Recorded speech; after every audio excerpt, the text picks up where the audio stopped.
Vamos para a nossa segunda aula de hoje. Vamos falar sobre abordagem terapêutica e contenções, técnicas de contenção física nas emergências psiquiátricas. Vou continuar com vocês, professora Marcela Amorim.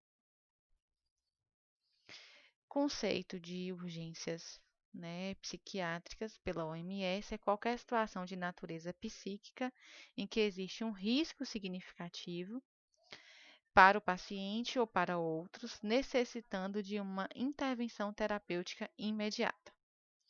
Segundo o Ministério da Saúde, um outro termo que eu trouxe é toda alteração psíquica que obriga uma intervenção terapêutica imediata e imprescindível, com a finalidade de evitar sua evolução danosa, tanto individual como socialmente.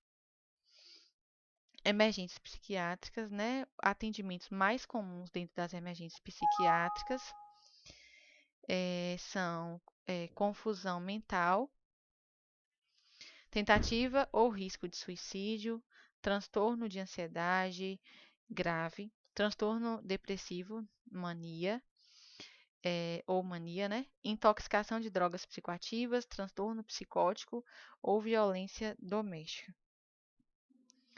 Regra geral, sinais ou sintomas psiquiátricos podem ser a primeira manifestação de problemas clínicos.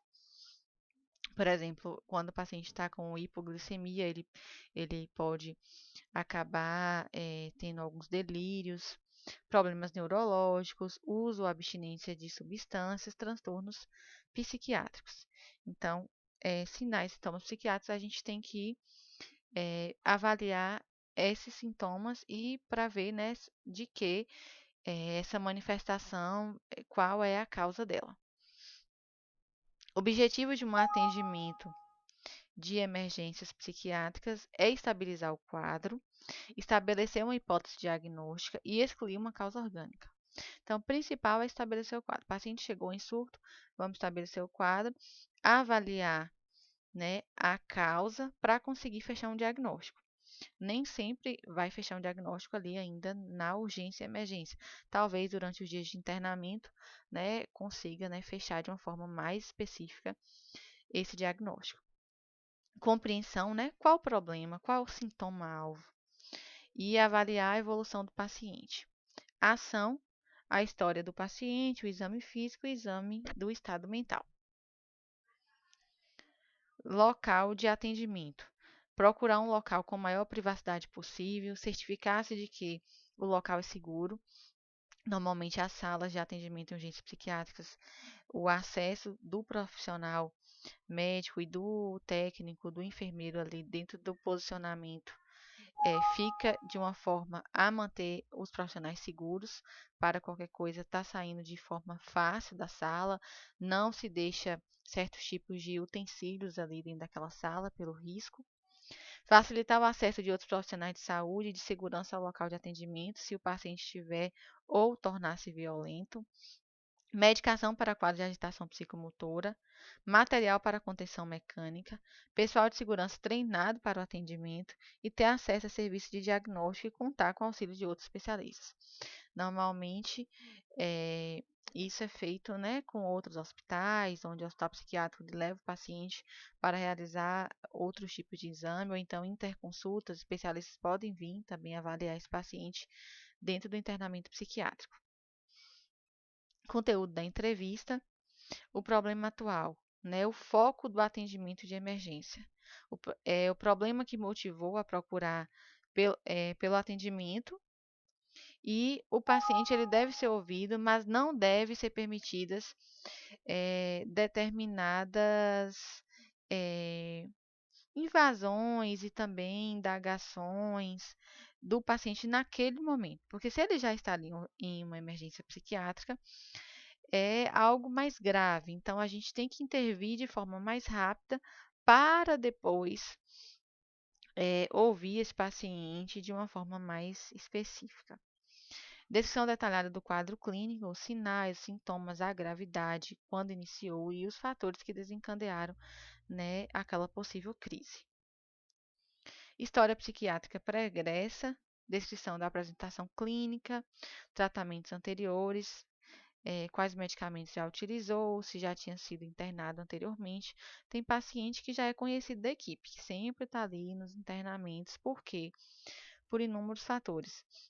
Esse paciente normalmente ele é acompanhado por um CAPS, mas às vezes a família não contribui, esse paciente não tem uma estrutura, ele tem que lidar sozinho com a sua doença.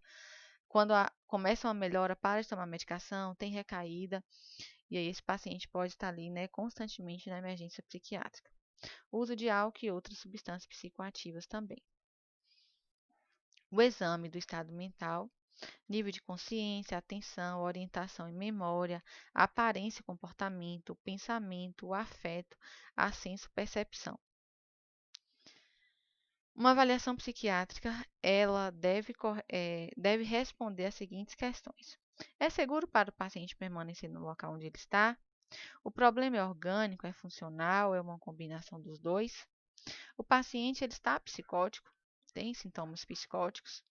O paciente, ele é um paciente que tentou suicídio ou que tem potencial para isso, ou de cometer um homicídio? Qual é a capacidade de autocuidado desse paciente? Técnica de entrevista. Colocar limites de maneira clara. Não se deve colocar esse limite por meio de ameaças ou humilhações, certo? Não confrontar o paciente. Se ele falar certo tipo de coisa, você tem que saber se posicionar, mas não vai adiantar você confrontar, porque você tem que entender que ele está com alteração, né, do seu estado psíquico ali. Então, a gente tem que entender todo o contexto. Estimular o paciente a expressar os seus sentimentos em palavras e assegurar ao paciente que você pretende ajudá-lo e controlar, né, os seus impulsos. Avaliação, um diagnóstico diferencial também importante. Delírios paranoides, alucinações de comando, ideação suicida, homicídio, intoxicação, abstinência. Fatores que diminuem o risco de atos violentos.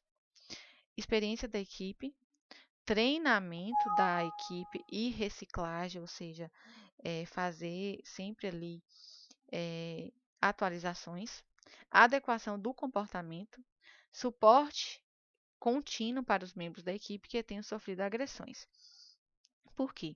Porque a gente pode sim sofrer alguma agressão durante o nosso atendimento ali ao paciente em uma emergência psiquiátrica, né? Tanto ao trabalhar em um hospital psiquiátrico, como também quando você vai em alguma ação dentro do CAPS em paciente surdo, você está correndo esse risco e muitas vezes gera traumas também, medos, né, no profissional, que deve ser tratado e deve ser levado também em consideração, né, e esse profissional merece, né, uma atenção e uma ajuda.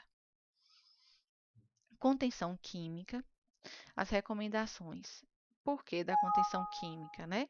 Que é contenção com medicamentos. Tranquilização rápida é uma intervenção de manejo e não é considerada como uma abordagem primária de tratamento do paciente com agitação psicomotora. Quando você vai fazer uma medicação ali para tranquilizar, não é um tratamento inicial, é uma intervenção rápida. O tratamento inicial vai ser quando esse paciente sair do surto e começar, né, o tratamento ou oral ou também intramuscular de depósito, depois, né, que sair daquele momento ali inicial.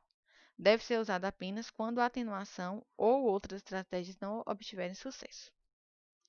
Objetivos, né, acalmar o paciente suficientemente, minimizar os riscos para consigo mesmo e para com outras pessoas, identificar e tratar prontamente a etiologia e a causa, né, da agitação. As principais causas: natureza orgânica, delírio, que envolve, né, alucinação junto com delírio, catatonia, demência, alucinoses, estado de mal não convulsivos, álcool, drogas, abuso, abstinência, intoxicação, transtornos psicóticos, transtornos de humor, transtornos ansiosos.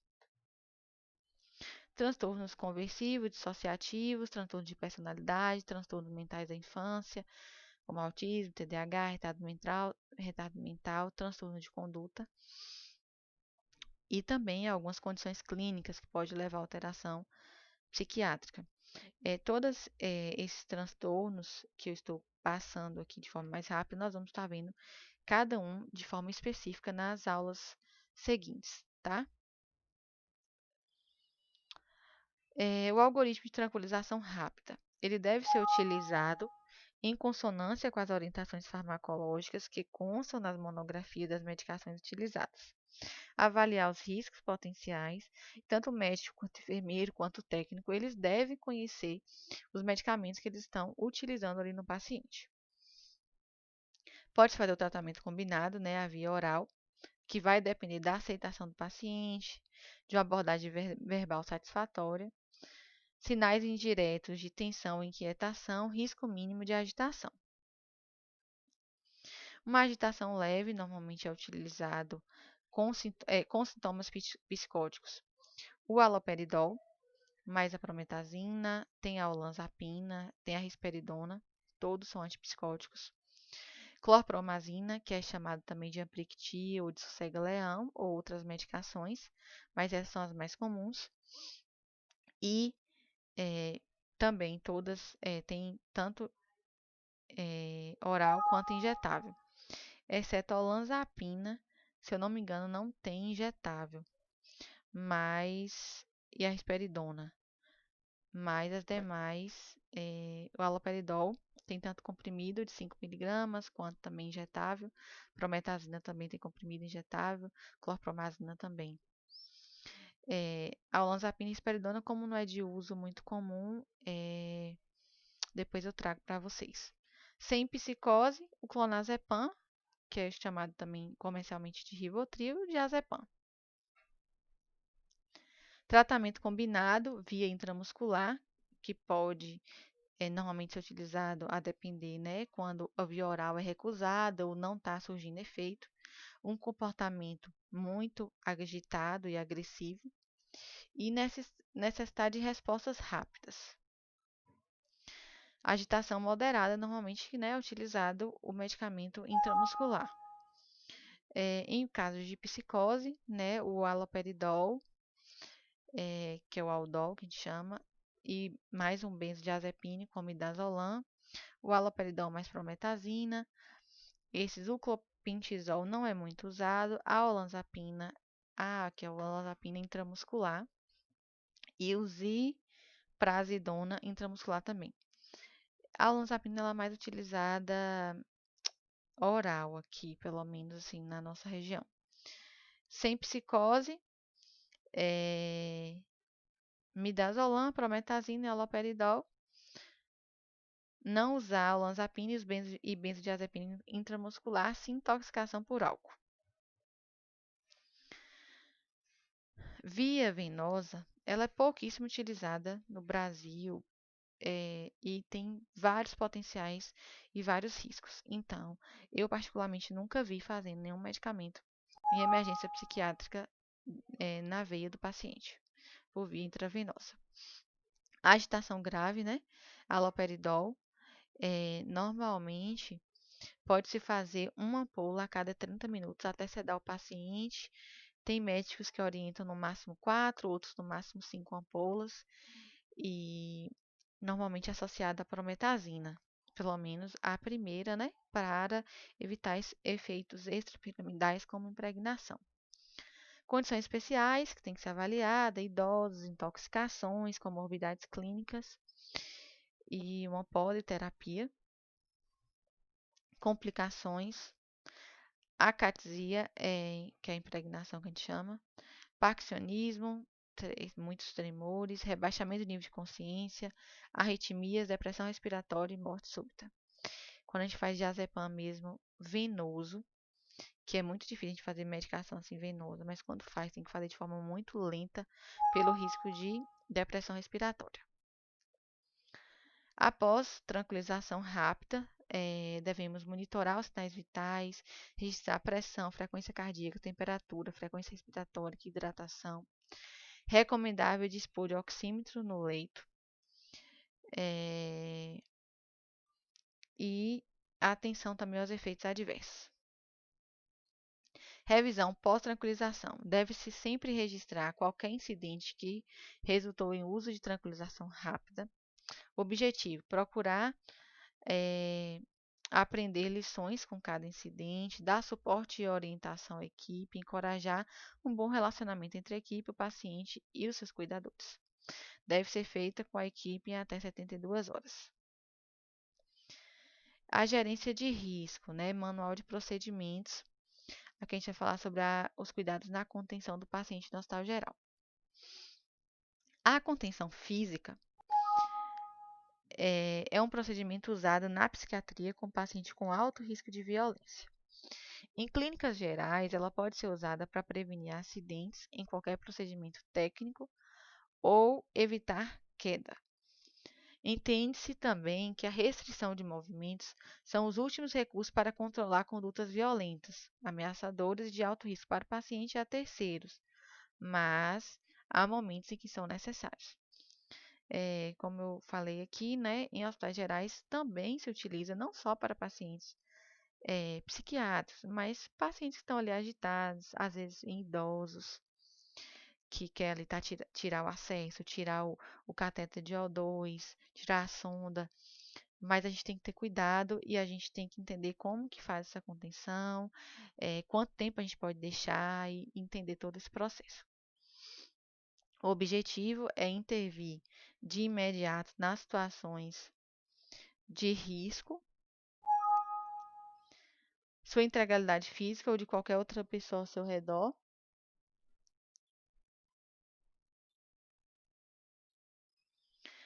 É importante ter um manual de normas e rotinas que orienta como que é feita essa contenção física.